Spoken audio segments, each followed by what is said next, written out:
Are you or have you considered the idea of coaching and how that might improve your confidence? Well, today I wanted to talk about my experience with coaching and how that might be of benefit to you and raising your confidence. And if you stay until the end, I have an extra point for you then as well.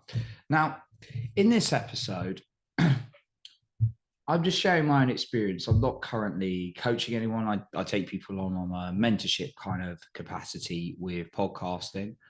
Um, but yeah, like with coaching, I know a lot of people can be interested in it. And sometimes people, just like curious to what it is. Now, I got my first coach back in 2019, and I really got her through curiosity. I read her book and I really was curious about just how I get better at writing, to be honest. And she got me into this whole personal development world, and it was awesome. It made me more aware of what I wanted to do, make videos, and then make podcasts, then just create content as well. And it really made a transformation of my awareness. And I also had business coaches when I was looking at growing my coaching business and many other coaches in between. So I just want to share my experience on this and how it's helped me. Now, I just want to explain the difference between a coach and mentor, first of all. And actually a little bit, I can touch on what a therapist is as well.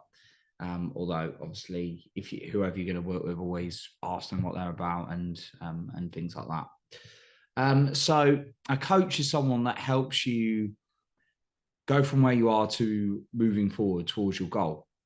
And they don't typically have to be better at you at the thing. Now, coaches often, there's a lot of coaches who combine coaching and mentorship, and I'll explain what mentorship is. But they're about making you move forward, essentially, by guiding you, asking you the questions, giving you maybe materials to get you thinking and get you to take some actions. You got someone in your corner, right? Because if we're left to our own devices, we tend not to do it. And then, especially in this world, when we're bombarded by information, a mentor is someone who is better than you at the thing and just tells you directly what to do, a bit more direction. A coach may not necessarily tell you what to do. They'll ask you the questions. Now, some people, like I say, combine the both. So a business coach, for example, maybe asking you questions to get you to discover a little bit more about who you're serving, your audience and your business. Yet they'll also give you some direct experience and like, well, this email strategy worked for me. Well, this Facebook ad strategy worked for me. And this is what I did. So that's the difference between the two. Now, I've also had therapy, like also known as counseling. And what that involves is just kind of looking a little bit more about what some of the challenges are and then just talking about them out loud. It's not necessarily about setting goals and moving forward. It's just talking about how you're feeling. And often it comes from the past. Now, when coaching, you dive into the past as well, but usually you're focusing on moving forward.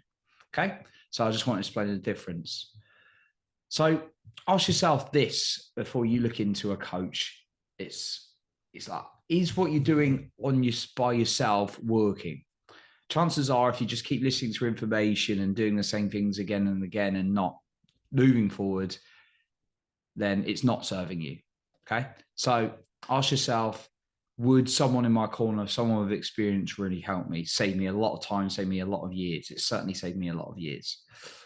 So here are some questions or things to think about when selecting a coach. Because when you got a coach who gives you a bit more direction, helps you think it through, it can really boost your confidence. The first thing, what is your outcome? What are you looking to do? Like, if you go to a business coach, you try to lose weight, you're probably in the wrong place, right? if you go to a business coach and you try to find a relationship or get better at dating, you're probably in the wrong place, right?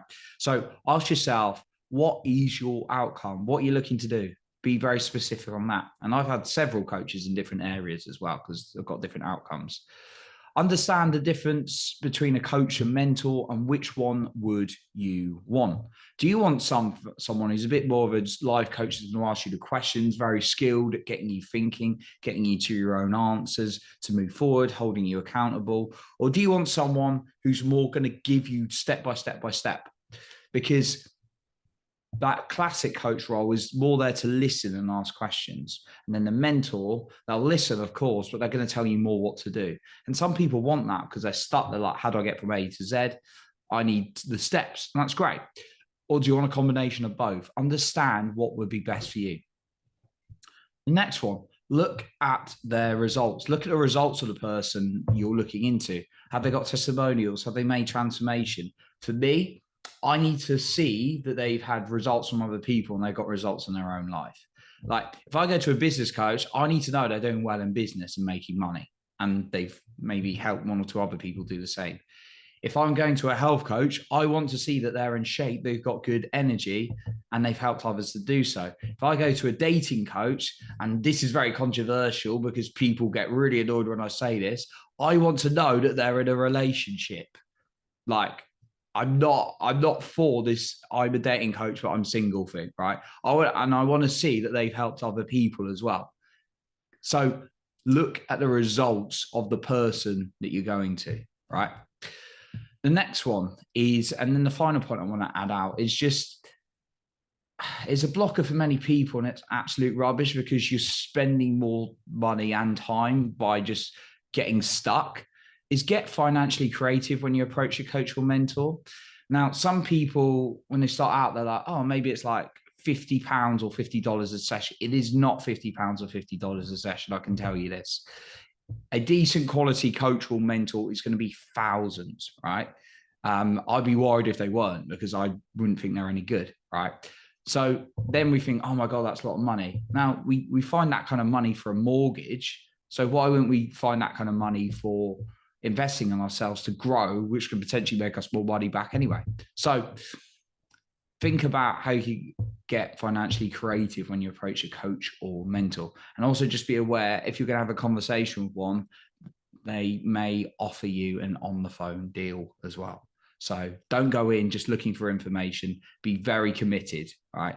Coaches won't work with someone who, decent quality coaches and mentors will not work with someone who's hesitant. They want someone who's fully committed, right? Okay, so those are the main points I wanted to talk about in terms of coaching for confidence.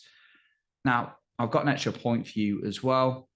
And just before I say that, I wanted to remind you that if you've got a particular topic or challenge you'd like me to talk about, just go on the Q&A and answer what you would like me to talk more about. Okay, so the final point is a question for yourself. It links to the point previously I just made. What's it going to cost you? What could it get you by getting a coach? Like what could the quality of your life be like, right? You could be like, it could take you months instead of years to get to where you want to go. Or maybe it's going to significantly improve your financial income. Maybe you're going to find the love of your life. Maybe you're going to improve your health. And then what's it going to cost you if you don't change? If you keep like just going, that's all right, I just listen to free stuff all the time and maybe think about making a change.